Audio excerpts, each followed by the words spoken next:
NDA కూటమికి ఓట్లు వేస్తున్నాం అని చెప్పి డైరెక్ట్గా నాకు ఫోన్ చేసి చెప్తున్నారంటే వాళ్ళు ఎంత కసిగా ఉన్నారో ఆలోచించుకోండి. 80% మేము వేస్తున్నామని మాకు ఫోన్లు చేసి చెప్తున్నారు. సార్ మేము భరించలేము ఇక. మా స్లోగన్ కూడా అదే, మా కేశవకాంత్ గారు కూడా పెట్టారు ఆ స్లోగను. వాళ్ళు చెప్తున్నారు మాకు రిటర్ను ఇక భరించలేము అనేది. అంత పాపులర్ అయిందండి ఆ డైలాగ్ అనేది.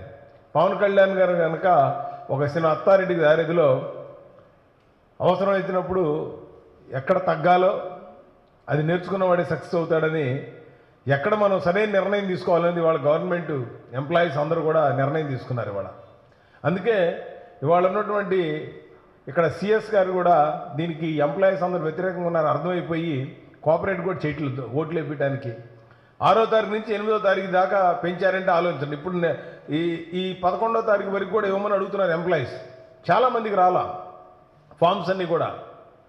ఎప్పుడో 1వ తారీఖు నుంచి మొదలుపెట్టి ఈ పాటికి అందరూ 5 లక్షల, నిన్నకు అప్లై చేసిన 75,000 మంది అంట.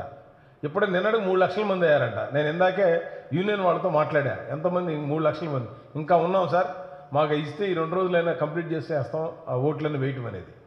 సో రికార్డు భారతదేశంలో ఒక రాష్ట్ర ప్రభుత్వం ఎంప్లాయీస్ ఈ విధంగా తిరుగుబాటు ఓటు ద్వారా ఒక ప్రభుత్వానికి బుద్ధి చెప్పడం అనేది ఇది చాలా గొప్ప విషయం.